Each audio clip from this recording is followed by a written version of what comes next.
जय माँ कामाक्षी, जय माँ ललिता। इस चैनल पे बहुत सारे क्वेश्चन श्री यंत्र से रिलेटेड आ रहे हैं कि श्री यंत्र लेना है, कैसे ले, कहाँ से लें श्री यंत्र, और भी बहुत सारे क्वेश्चंस जो मैं लेने वाली हूँ इस प्रेजेंटेशन में। अंत में जितनी भी है मैंने सबकी समरी बना ली है, लेकिन जो मेजर क्वेश्चन है श्री यंत्र क्या है और कैसा होना चाहिए, कहाँ से लें, तो इसको मैं ऐसे भी बता सकती हूँ आप कैसे लीजिए, लेकिन मेरा तरीका पता है। पहले फाउंडेशन पे काम करते हैं, ठीक है। तो अपनी अधिष्ठात्री कांचीपुरम की मेरी महारानी को प्रणाम करते हुए, कांचीपुरम की पावन भूमि को प्रणाम करते हुए मैं इसको शुरू करती हूँ। माँ से प्रार्थना करती हूँ वाणी में इतना सामर्थ्य दे कि जो वो बताना चाहती है इस शरीर को माध्यम करके आप तक पहुंचा सकूं। ठीक, तो पहले फाउंडेशन समझते हैं। श्री यंत्र क्या है, क्यों लेना चाहिए, क्या है, इससे पहले से better we should work upon the foundation thing. चलो, जय माँ कामाक्षी। ठीक, अब फाउंडेशन कहाँ से शुरू होती है? दुर्गा सप्तशती से। जो लोग नए आए हैं जिन्हें दुर्गा सप्तशती के बारे में नहीं पता, वो मैं रिक्वेस्ट करूंगी आप दुर्गा सप्तशती की सीरीज जाकर देखिए। लेकिन उत्तर भारत में मुझे इतना पता है कि घर घर दुर्गा सप्तशती पढ़ी जाती है। दुर्गा सप्तशती का जो पहला चैप्टर है, पहला चैप्टर क्या शुरू होता है कि राजा और वैश्य होते हैं। ठीक, ये कहानी बताने से पहले ये कहाँ से मुझे श्रीयंत्र का इसका कनेक्शन आया, मैं थोड़ा सा बैकग्राउंड बता देती हूँ। एवरीबडी नोज कि लाइक 2023-2024 में जब जो भी मेरी लाइफ में हुआ, मैं अपनी मम्मी की डेथ के बाद बैंगलोर जब लौट कर आई थी, मैं ललिता माँ के सामने बैठ गई थी और बैठ के बस उनकी फ़ोटो देख के रोए जा रही। क्यों किया तुमने ऐसा मेरे साथ, ये वो होता है, हर इंसान का होता है। मम्मी भी चली गई, बच्चा भी चला गया, बहुत मतलब एकदम आंख में उनके देख रही थी। और भी बहुत कुछ हुआ फैमिली में जो हर घर की कहानी होती है। This is not the matter of this year. ठीक, और मैं देख कर रो रही थी। जैसे पीछे से आवाज़ आया, दुर्गा सप्तशती चैप्टर 1, चैप्टर 1 पढ़ो, चैप्टर 1 पढ़ो। अब मैं सोच रही हूँ, पहले तो लगा भ्रम है, क्योंकि सच्चाई है साइंटिफिकली आपकी ही इनर वॉइस होती है वो। लेकिन मैं माँ को देख के रोए जा रही, कह रही क्यों किया तुमने मेरे साथ, तो आवाज़ चैप्टर 1, चैप्टर 1। तो फिर मैंने कहा ऐसा चैप्टर 1 में क्या है। मैंने फिर उठाया दुर्गा सप्तशती और मैंने चैप्टर 1 फिर से पढ़ना शुरू किया। ठीक, तो चैप्टर 1 की स्टोरी होती है कि एक राजा और वैश्य होते हैं। राजा का पूरा राजपाट उसके प्रिय मंत्रीगणों ने छीन लिया होता है, मतलब धोखा दे के, आक्रमण करके, सारा सब कुछ। और वैश्य क्या होता है, वैश्य के भी पुत्र और उन्होंने उसका पूरा धन वन लेकर उसको घर से निकाल दिया होता है।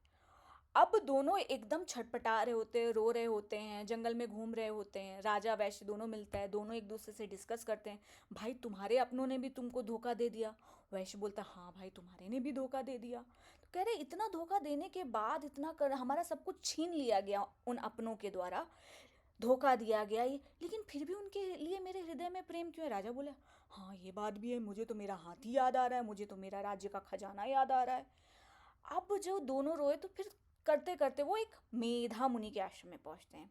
मेधा मुनि कौन, पहले ही बता चुकी हूँ। ठीक, तो जब वहां मेधा मुनि के आश्रम में पहुंचते हैं तो मेधा मुनि से अपना सवाल करते हैं कि हमें हमारे अपनों ने धोखा दे दिया, सब कुछ चला गया है, उसके बाद भी हमारा उनसे अटैचमेंट क्यों हो रहा है। तब मेधा मुनि उन्हें कहानी सुनाते हैं, किसकी, मधु और कैटभ की। फिर वो बताते हैं योग माया कौन है, कैसे वो सबको, इस जो आवर्णी शक्ति होती है ना, जिसकी वजह से हम एक दूसरे से अटैच होते, तकलीफ होता है, जिसकी वजह से ये दुनिया चल रही है। उसके बाद वो क्या बताते हैं, ब्रह्मा जी ने विष्णु जी को जगाया। यहाँ इसका इसलिए बता रही क्योंकि इसी में पूरा सार छुपा है आपके श्री यंत्र का, जो मेरी रिसर्च बोलती है। तो वहां पे ब्रह्मा जी फिर उन्होंने बोला कि देखो राजन और वैश्य, तुम ही ऐसे नहीं हो। जिस देखो इन मनुष्यों को देखो, इन चिड़ियों को देखो, सब देखो, सब पहले खुद भूखे होते लेकिन अपने बच्चों के चोच में दाना डालते। क्यों? क्योंकि ये जो महामाया है ना, ये इस दुनिया को चला रही, इनको मोह में डाल के रखा है। और जिस दिन इसकी कृपा हो गई, वो मोह आवरणी शक्ति आपकी हट गई, आप हो जाओगे। फिर उन्होंने क्या बताया, उन्होंने मधु कैटब की कहानी सुनाई कि विष्णु जी सोए हुए थे, उनके कान के मैल से मधु कैटब उत्पन्न हुए जो ब्रह्मा जी को खा जाने के लिए दौड़ने लगे। तब ब्रह्मा जी ने योग माया की स्तुति की। अब वो स्तुति क्या है, अब उस स्तुति को देखते हैं। ठीक, ब्रह्मोवाच। ये स्तुति की, ये तंत्रोक्त रात्रि सूक्त में भी दुर्गा सप्तशती के आता है। मैं सही बोल रही हूँ, पूरी जिंदगी मतलब बचपन से लेकर मैंने यही पढ़ा, ऐसे पढ़ती थी। ब्रह्मा जी ने कहा, हे देवी तुम्ही स्वाहा तुम्ही स्वधा तुम्ही वषटकर हो, स्वर भी तुम्हारा ही रूप है, तुम्ही सुधा हो, तुम्ही नित्य त्रिधा मात्रा तुम्ही हो। ऐसे बचपन में जो बच्चा 10-11 साल का होता है ना, वो ऐसे इस चीज को पढ़ता है। मम्मी ने पढ़ना सिखा दिया, मैंने भी पढ़ा। लेकिन इसका अर्थ सोचो, मुझे 10 साल की उम्र, कितने 20 साल बाद मुझे समझ में आया मैं पढ़ क्या रही थी, जब मैं देवी की आंख में देख के रोए जा रही थी कि ये क्या है। And that day I have realize 1.5 year ago, okay this is what, like gradually फिर इस पे रिसर्च करना शुरू किया, ये कहना चाह रहे हैं। अब देखो, सुधा त्वमक्षरे नित्या त्रिधा मात्रात्मिका स्थिता अर्धमात्रा स्थित नित्या यानुच्चार्या विशेषता। अब तुम बोलोगे दीदी ये क्यों बता रही हो, ये तो हमने भी पढ़ा है ना? नहीं, यही पूरा सार है आपके श्री यंत्र का। सुधा त्वमक्षरे नित्या त्रिधा मात्रात्मिका स्थिता, अर्धमात्रा स्थित नित्या यानुच्चार्या विशेषता। तुम अक्षर में नित्य मात्राओं के रूप में स्थित हो, और तुम वो बिंदु रूपा अर्धमात्रा भी हो जिसका उच्चारण नहीं किया जा सकता है। फिर उसके बाद तुम ही संध्या हो, सावित्री हो, इन सब का गुण रूप है, जो अभी नहीं, अभी जो मेरा है इन 2 लाइन को समझाना है। अब आओ देखो, श्लोक, अर्धमात्रा स्थिता नित्या यानुच्चार्या विशेषता। इस पंक्ति में पूरे ब्रह्मांड की चेतना की ध्वनि के परे देवी के संकेत छुपे हैं। कैसे छुपे हैं? अर्धमात्रा, मात्रा देखो कोई भी होएगा ना, ह्रीम ओम, क्या बिंदु आता है ना, उस बिंदु के बियॉन्ड क्या है? अच्छा, इसको समझाने के लिए संस्कृत लैंग्वेज फोनेटिक्स को समझना पड़ेगा। अगर मैं पूरी फोनेटिक्स आपको, संस्कृत स्वर व्यंजन ये सब बहुत लंबा हो जाएगा, जो इसका विषय नहीं है, ठीक। संस्कृत में जब भी कोई चीज उच्चारण की जाती है, उनकी मात्राएं होती हैं, जिसे हम दीर्घ, ह्रस्व और प्लुत बोलते हैं, ठीक। फॉर एग्जाम्पल, अगर हमने ओम बोला, ये आपके टाइम मेजरमेंट, सरल, बिल्कुल सरल भाषा में, मैं संस्कृत के पंडितों को प्रणाम करती हूँ, लेकिन यहाँ समझाने के लिए। दीर्घ मतलब लॉन्ग, देखो मुंह बंद हो रहा है ना, है ना, तो कितना टाइम लग रहा है।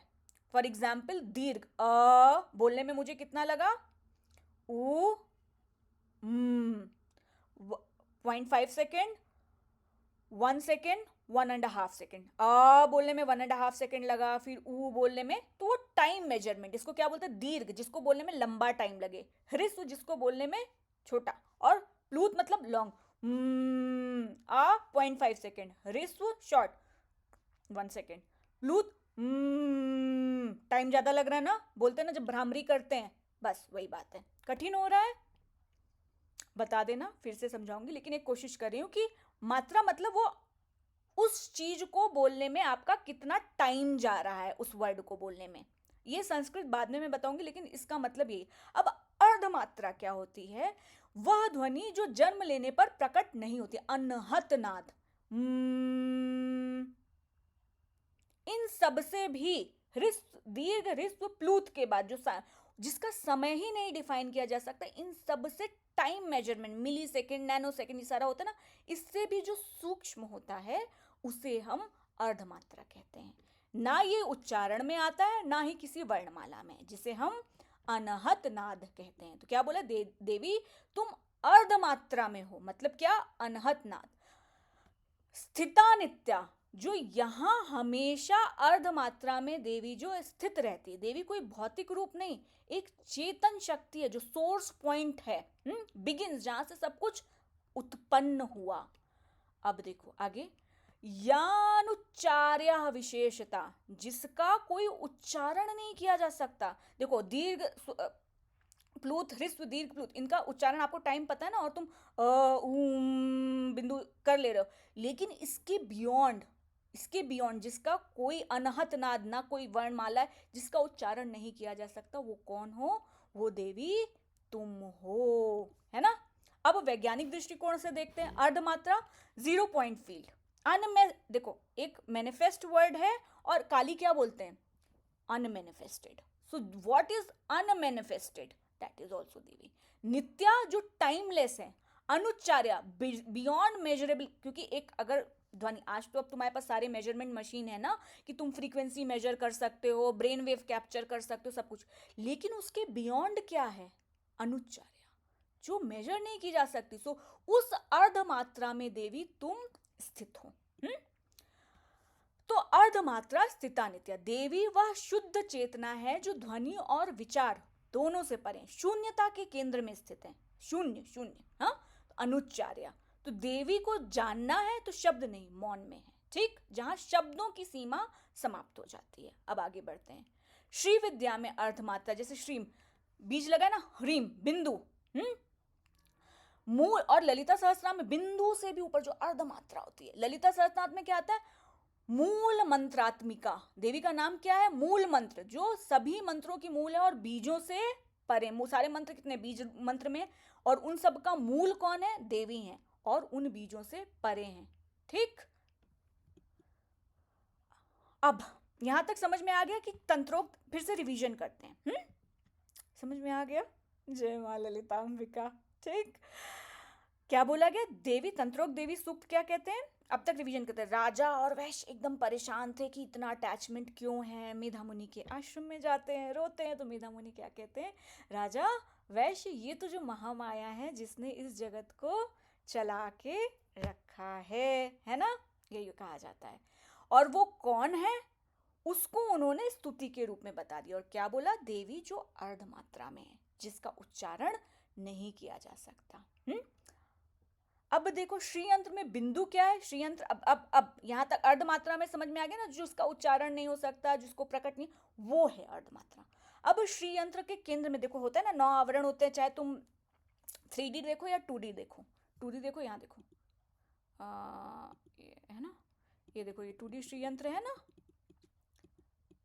ये देखो, है ना, बिंदु, बिंदु से बना है ना ये श्रीयंत्र।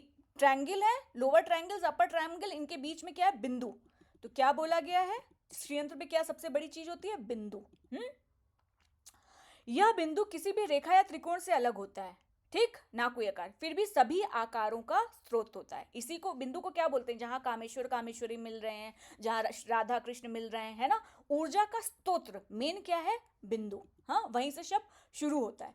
तो अर्धमात्रा क्या होती है? बिंदु का ध्वनि, सूक्ष्मता ध्वनि से परे, ना उच्चारणीय है, ना सुनाई देती है, मौन की गर्भ में स्थित, अनहत नाद से भी पहले की स्थिति, ठीक।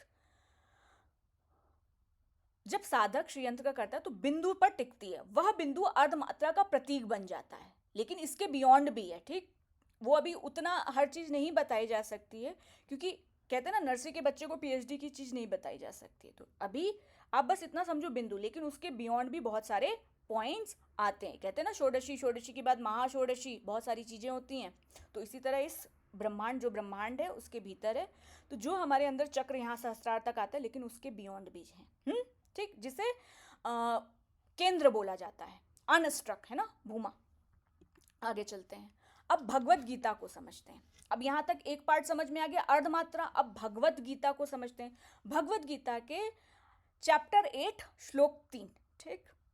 देखो, इसकी बहुत तरह से व्याख्या हो सकती है, एक भक्ति मार्ग से, और दूसरी जहां मैंने भगवान श्री कृष्ण के निराकार स्वरूप को समझ रही हूँ, जहां से मैं PhD अपनी करने की प्लानिंग कर रही हूँ। उनके बहुत सारे लिटरेचर्स हैं, और एक बहुत बहुत पुरानी बुक, वो मैंने अपने फादर इन लॉ से मंगवाई, मतलब समझ लो बहुत पुरानी उनके मास्टर की लिखी हुई किताब थी। तो उनका पहले जो लोगो हुआ करता था उसमें था ओम तत्सत, जो उनकी टैगलाइन थी, ओम तत्सत, हम भगवत गीता के वो श्लोक में आता है। और वहां से ये कहो कि दीदी ये कहाँ दिया है, कैसे दिया है, तो एक भक्ति मार्ग का है ये, जो मैं भगवान श्री कृष्ण का जो निर्गुण निराकार स्वरूप है, उस बुक से जो मुझे अंडरस्टैंडिंग हुई कि माया के आवरण, वो सारा चीज, वहां से मैं ये समझा रही हूँ। अक्षरम ब्रह्म परमम, अक्षर परम ब्रह्म है। क्या बोला है भगवान कृष्ण ने? अक्षर, अक्षर मतलब जिसका कभी शर नहीं हो सकता, वही पर ब्रह्म है। स्वभाव अध्यात्म उच्यते, चेतना का स्वभाव, उसका आत्मिक गुण अध्यात्म कहलाता है। भूता भाव उद्भव करो विसर्गा, ये पॉइंट नोट करने वाली है। भूत भाव उद्भव करो विसर्गा, जो पंचभूतों की उत्पत्ति करता है। भूत भाव, पंचभूत, पंच महाभूत से माने ना, 5 भूत क्या होते हैं? पृथ्वी, जल, अग्नि, वायु, आकाश। तैत्तिरीय उपनिषद में आता ना, आकाश से बना आपका वायु तत्व और ये पूरा। तो जो पंच महाभूत की उत्पत्ति करता है वही क्या है? विसर्ग है। क्या बोला गया? ये लाइन नोट करने वाली है। भूत भाव की जो उत्पत्ति करता है वह विसर्ग है।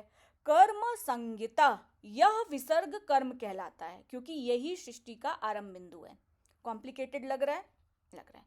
इतना समझो, श्रीयंत्र में एक बिंदु होता है, समझ गए? तंत्रोक्त देवी सूक्त में क्या बोला गया? देवी अर्धमात्रा में, यानी उस बिंदु के बियॉन्ड भी है, लेकिन उसका जो मैनिफेस्टेड फॉर्म क्या है? वो एक बिंदु है। भगवत गीता में क्या बोला गया? विसर्ग। विसर्ग कैसे होता है?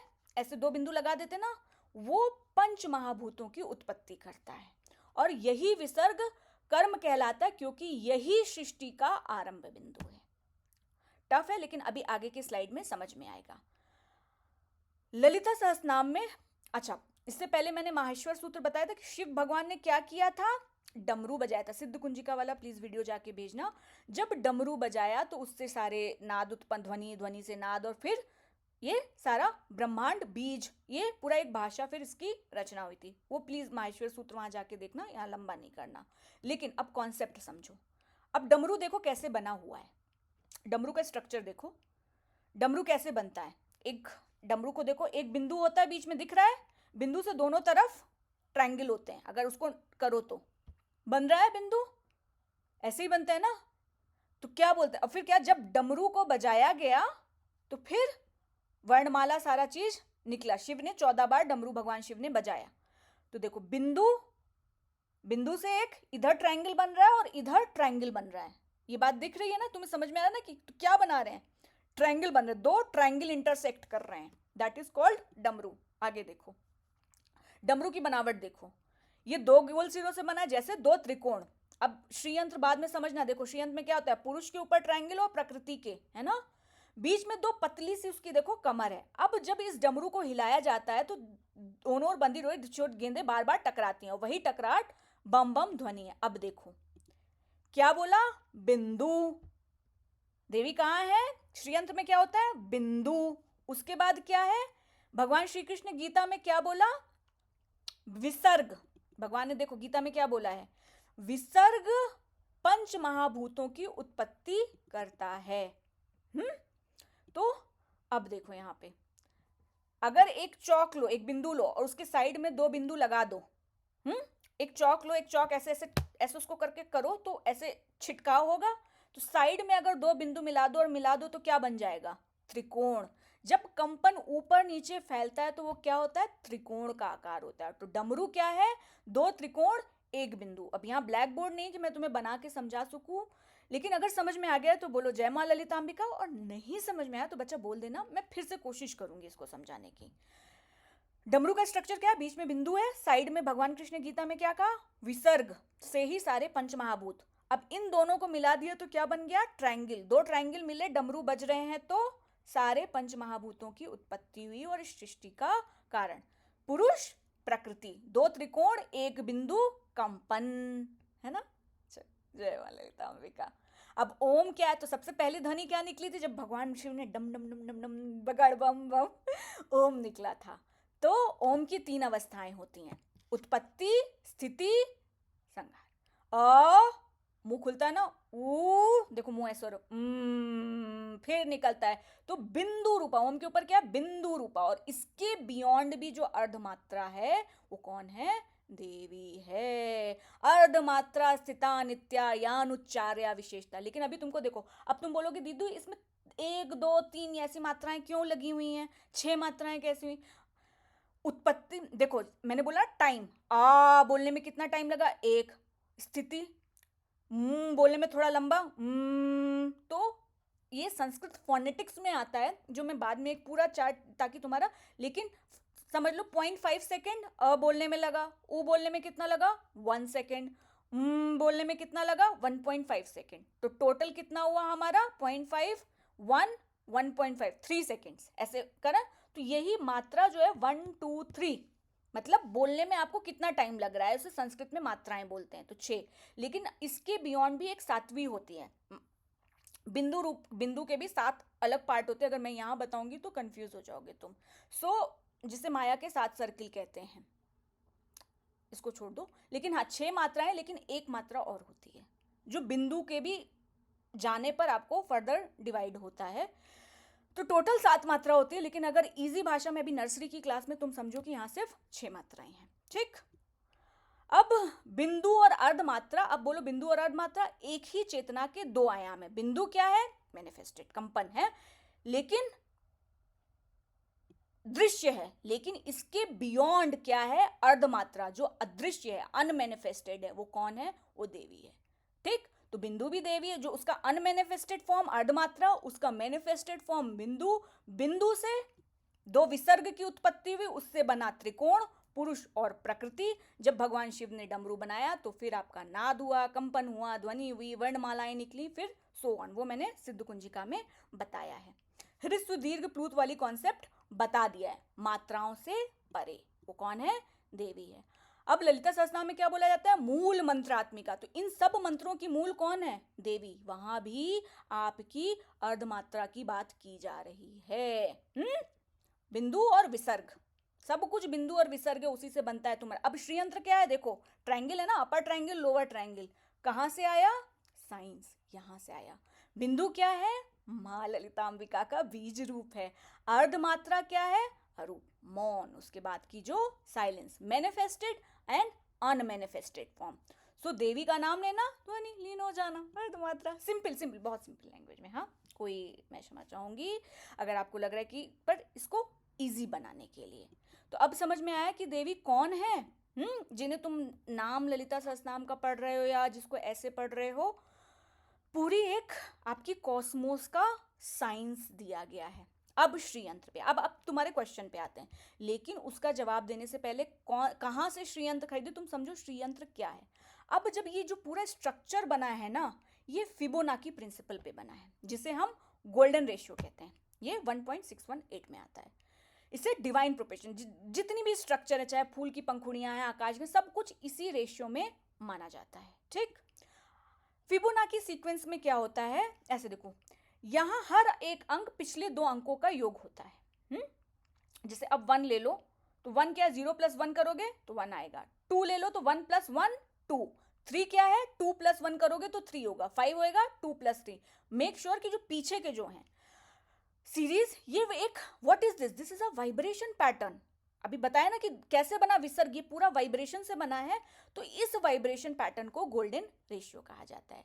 अब श्रीयंत्र में ये रेशियो बनाया जाता है कैसे? 9 त्रिकोण। त्रिकोण समझ में आ गया ना, डमरू के 2 त्रिकोण, पुरुष और प्रकृति। वो एक लंबा विषय है सांख्य का, वो बाद में समझाऊंगी, लेकिन इसको समझ लो, 4 ऊपर की ओर, 5 नीचे की ओर, पुरुष और प्रकृति। अब ये एक सर्टेन रेशियो में है।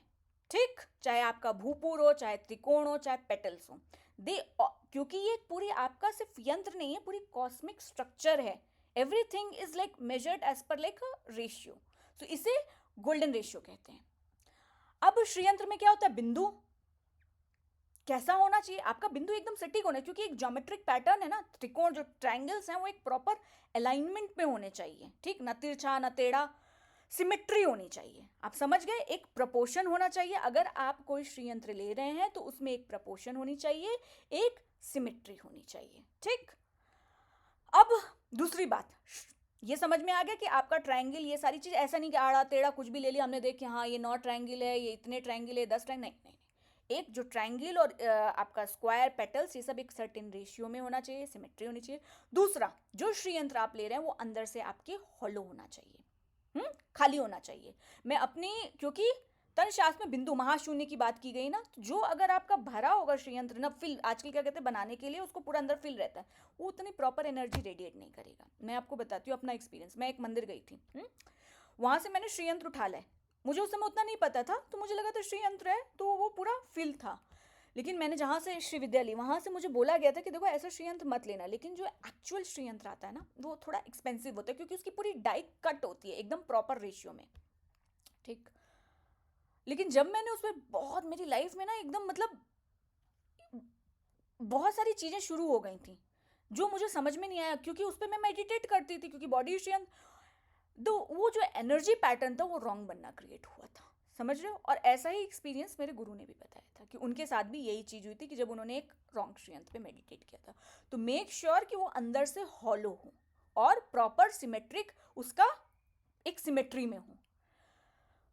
तो अगर वो हॉलो होगा तो मंत्रों की ध्वनि घूमेगी, प्रॉपर एक वॉइड से टकराकर वो साइंटिफिक रीजन है, एम्पलीफाई करेगी, और देन क्योंकि ये आपका बॉडी ही श्रीयंत्र है, तो ये बात समझ में आ गया कि एक प्रॉपर सिमेट्री होनी चाहिए, हॉलो होनी चाहिए, और किस धातु का होना चाहिए? पंच धातु का, क्योंकि 5 से शरीर बना है ना, तो पंच धातु इज द आइडल। उसके बाद लोग आपका स्फटिक का भी रखते हैं, तो डिपेंड, मेरे पास जो है वो पंच धातु का है। ठीक, आगे क्यों जरूरी है सही श्रीयंत्र? क्योंकि मिसअलाइन यंत्र हार्मोनी ने डिसहार्मोनी क्रिएट करेगा।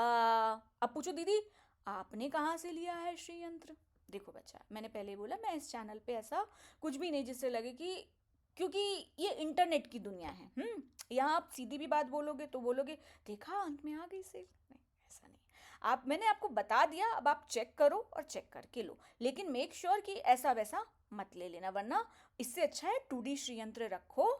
और कितने का पड़ा था एक Shriyantra? Is like costed to me, आज से मैंने जब 8-7, जब मेरे कितने साल पहले, हाँ 2016 2018-19 में जब लिया था मैंने 12,000 का, that time it was a 12,000 का एक Shriyantra, but there is a proper die cut and everything.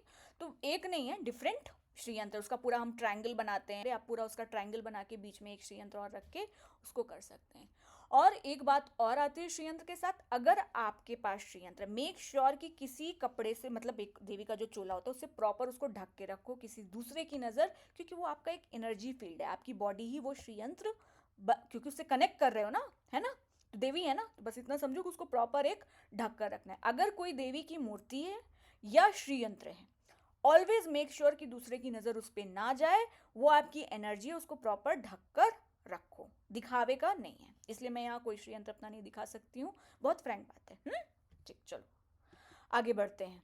ये तो हो गई, अब समझ में आ गया यहाँ तक, आपकी श्रीयंत्र का क्वेश्चन आंसर कर दिया मैंने। अब बाकी के क्वेश्चन आते हैं। मेडिटेशन कहाँ से सीखें? ऑनलाइन बिना गाइडेंस के ऐसे नहीं। देखो आजकल चाहे गैस्ट्रोलॉजिस्ट हो चाहे न्यूरोलॉजिस्ट हो, कोई भी डॉक्टर है वो बोल रहा है 10 to 15 मिनट्स का मेडिटेशन करना। क्यों? क्योंकि हमारे दिमाग में 70,000 थॉट्स होते हैं, राइट? तो जब आप मेडिटेशन करते हो तो साइंटिफिकली वो बहुत आपकी बॉडी, आपका हार्ट ब्रेन कोहेरेंस करता है सिंपल टेक्निक्स के द्वारा, और उसको सिंक में लाता है, और आपकी भक्ति को भी वो बल देता है।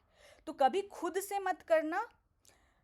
अगर तुम मेरी रिकमेंडेशन पूछोगे तो मैं बोलूँगी बहुत सारे, मैं विपश्यना भी बोल सकती हूँ, लेकिन अगर एक जो छोटा, जो आज की लाइफ स्टाइल के हिसाब से आप आर्ट ऑफ लिविंग की अगर स्टार्ट करनी है तो आप सुदर्शन क्रिया शुरू करो, बहुत इफेक्टिव है, मैं सही बोल रही हूँ। आर्ट ऑफ लिविंग की सुदर्शन क्रिया, इवन आप यहाँ बैंगलोर के बड़े बड़े डॉक्टर्स के पास जाएंगे, वो आपको लिखेंगे आर्ट ऑफ लिविंग की सुदर्शन क्रिया आपकी प्रिस्क्रिप्शन में, कोई भी, कि ये करते रहिए, चाहे ईएनटी की प्रॉब्लम हो उसका कनेक्शन भी वो उससे नहीं।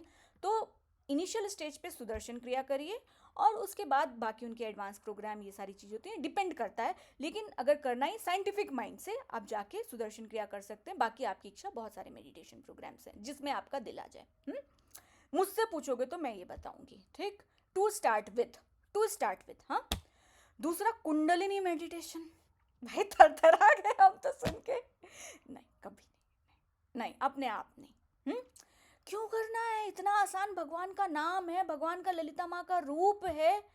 और अगर करना ही है तो जो भी, अगर ऑनलाइन है कुछ भी है, तो आप उनसे पहले पूछ लीजिए कि अगर पोस्ट एक्सपीरियंसेस होंगे, I don't want to mention, ताकि आप कल्पना करना लग जाएं, या कुछ अगर ऐसा वैसा हो गया तो क्या आप गाइड करने के लिए होंगे मुझे वहाँ पे, कि वहाँ से सिर्फ साइलेंस आपको आंसर में आएगी। इस चीज़ को मेक श्योर कर लीजिएगा, ठीक। अगर आप करने जा रहे हैं कुंडलिनी वाले कोई भी ऐसे मेडिटेशन ऑनलाइन, एआई या कुछ भी ऐसा, तो पूछ लीजिएगा, बाकी करिए ज़रूर। सबका अपना है ना, मैं इस पर कोई ऐसा कोई। अब ललितोपाख्यान एक हमारी हैं, उन्होंने पूछा कहाँ से खरीदे। चौखंबा भवन से आप डायरेक्टली भी खरीद सकते हैं। अगर आपको चौखंबा भवन का नंबर चाहिए तो आप volunteer@ऋतिक अग्रवाल पे लिख दीजिए, हम चौखंबा भवन का नंबर शेयर कर सकते हैं आपसे, और आप अमेजोन से खरीद सकते हैं, ठीक। एक और क्वेश्चन हमारी सिस्टर हैं, वो 1 साल से ललिता सहस्त्रनाम कर रही हैं। वो बोले मुझे बहुत सारे एक्सपीरियंसेस होने शुरू हुए, मैंने ये टॉपिक कवर किया था लेकिन नया क्वेरी आया है। तो मैं आपसे कहूँगी, देखो सिस्टर, जैसे एक बच्चे का नर्सरी का क्लास होता है ना, नर्सरी का क्लास हो गया तो उसको एक आगे की क्लास में दूसरे टीचर मिलते हैं। मैं कोई टीचर नहीं हूँ, लेकिन मेरा कार्य जो है ना वो सिर्फ आपको ललिता सहस्त्रनाम तक का है। अगर आपके बॉस ने मान लीजिए आपको कोई काम दिया, जितना दिया हो उतना ही करोगे ना, बेस्ट तरीके से करोगे, उससे आगे तो नहीं करोगे। मेरी बॉस कौन? ललिता। मेरे को जितने संकेत हैं, मुझे जितना है, मेरा काम सिर्फ आपका ललिता सहस्त्रनाम तक बताने का है। आप आगे एक गुरु ढूंढिए। अगर आपको एक्सपीरियंसेस हो रहे हैं, आपको लग रहा है कि कोई गुरु गाइडेंस की ज़रूरत है, मैं नहीं हूँ। देखो बॉस जितना बोलेगा उतना है, और मैं फ़ोन पे देखिए इतना बड़ा परिवार है ना, नहीं बात कर पाऊँगी सारा दिन। अगर आप सभी एक बराबर है, मैं सारा दिन अगर बात करूँगी तो मेरी थोड़ी हेल्थ भी हैं और साधनाएं भी हैं, तो ऐसे नहीं बात कर पाऊँगी। और दूसरी चीज़, एक बात समझिएगा, यहाँ पे ललिता सहस्त्रनाम 10-10 साल 5-5 साल बच्चे पढ़ना शुरू कर देते हैं, और कितने साल से पढ़ रहे हैं मुझे नहीं लगता इतनी जल्दी, लेकिन अगर हो रहा है मैं उस पर सवाल नहीं उठाती हूँ। तो एक रूल है, दृष्टा भाव, जो हो रहा है, क्योंकि इन सब से आपका कोई लेना देना नहीं है। अगर आपको कुछ ऐसे एक्सपीरियंसेस हो रहे हैं, कुछ दिखना शुरू हो रहा है, वैसा बोलना शुरू हो रहा है, क्या करना है इन सब का? भगवती आपको अगर फिनेंसेस से आपके रास्ते खोल रही, इन सब का कोई काम नहीं है। There is no point of all this. आप सिर्फ लोगों को बताना शुरू करोगे, देखो मेरे साथ ये हो गया, मैंने देखा, मैंने किया, या फिर आप हर जमाना लाओ अब मैं तुम्हारा बीमारी ठीक कर दूं, मैंने ये कर दूं, ये सारा आप करने में उलझ जाओगे। अगर कुछ ऐसा फियरफुल एक्सपीरियंस हो रहे हैं, फॉर एग्जाम्पल आपसे सोल्स कांटेक्ट करना शुरू कर रही हैं, आपकी एनर्जी ड्रेन हो रही है, तो सबसे बड़ा भूत पिशाच निकट नहीं आवे, महावीर जब नाम सुनावे। और उत्तर भारत में तो दुर्गा सप्तशती कवच सबसे बड़ी चीज़ है ना। रात को सोते समय अपने चारों तरफ कवच बनाइए, प्रार्थना करिए कि ना आए। देखिए मैं तो बागेश्वर बालाजी को मानती हूँ, बहुत उसमें बोलती हूँ। हनुमान जी की बचपन से ही हूँ, क्रिएट हुआ था, आते मैं नहीं कह सकती किस लेवल पे है। और जब ये लोग आते तो अपने साथ अपने पूरे खानदान को ले आते कि अगर उन्हें लगता है कि आप कहीं से इनकी हेल्प कर रहे हो, फिर क्या होता है, आपकी पूरी बॉडी की एनर्जी ड्रेन होना शुरू होती है। तो हनुमान जी भूत पिशाच निकट नहीं आवे। और उसके बाद अगर कुछ ऐसे हैं तो दृष्टा भाव से देखिए ना, आया है कल चला जाएगा, इतना घबराने की क्या जरूरत है? और मुझे बता के क्या मिल जाएगा? मैं क्या कर लूंगी? अगर हो भी रहा है तो नहीं कुछ कर पाऊंगी, क्योंकि मेरी बॉस ने जितनी आज्ञा दी है मैं उतना ही करूंगी। हमारो धन ललिता, ललिता, ललिता। ठीक। मेरा काम आपको सिर्फ ललिता सहस्त्र नाम बताना है। अब कृष्ण, तो प्लीज आप एक गुरु ढूंढिए। नहीं मिल रहा है तो दृष्टा भाव से देखिए, इतना हो हल्ला सबको बताने की जरूरत नहीं है, किसी को मैनिपुलेट करने की जरूरत नहीं है, वरना तुरंत ये जाना शुरू हो जाएंगी। ठीक। कृष्णा वर्सेस एक ब्रदर पूछ रहे हैं, अब आप कृष्ण की साधना करती हैं कि ललिता की करती हैं? आई थिंक बहुत डीप से मैंने भी आगे की भी आपको भगवत गीता, दुर्गा सप्तशती सब मिला के बता दिया है। मेरे लिए तो अब कोई अंतर बचा नहीं है, जब अर्ध मात्रा भी वही है, मैं आपको क्या बोलूं। आपकी जिसकी भी श्रद्धा हो आप करिए, मेरा जो दिल है मैं वो करती हूँ, क्योंकि मेरे लिए अंतर अब बचा नहीं है।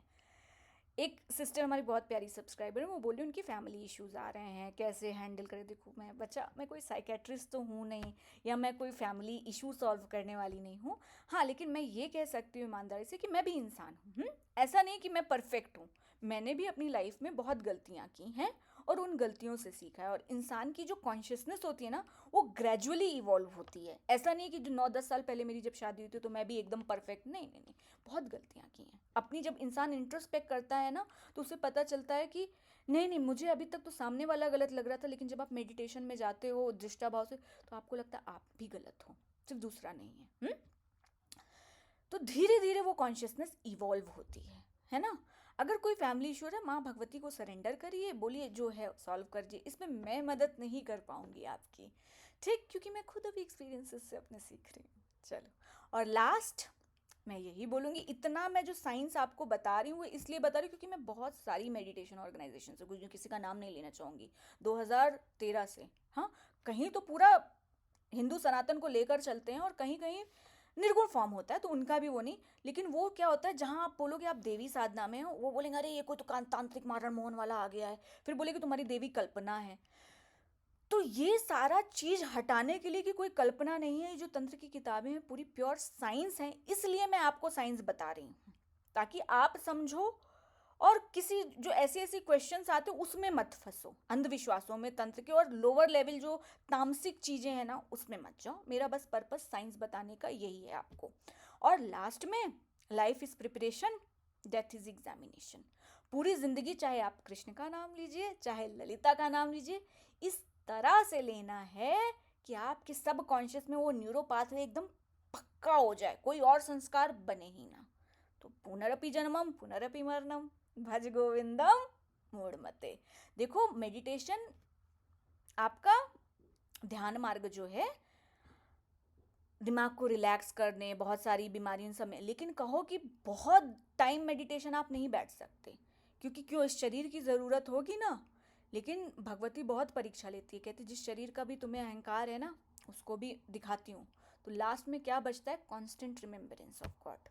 तो भजिए, बस सीख लीजिए, क्योंकि डॉक्टर्स बोलते हैं साइंटिफिकली सही है 10-15 मिनट का मेडिटेशन, लेकिन बाकी तो उस ईश्वर की नाम रूप है ना।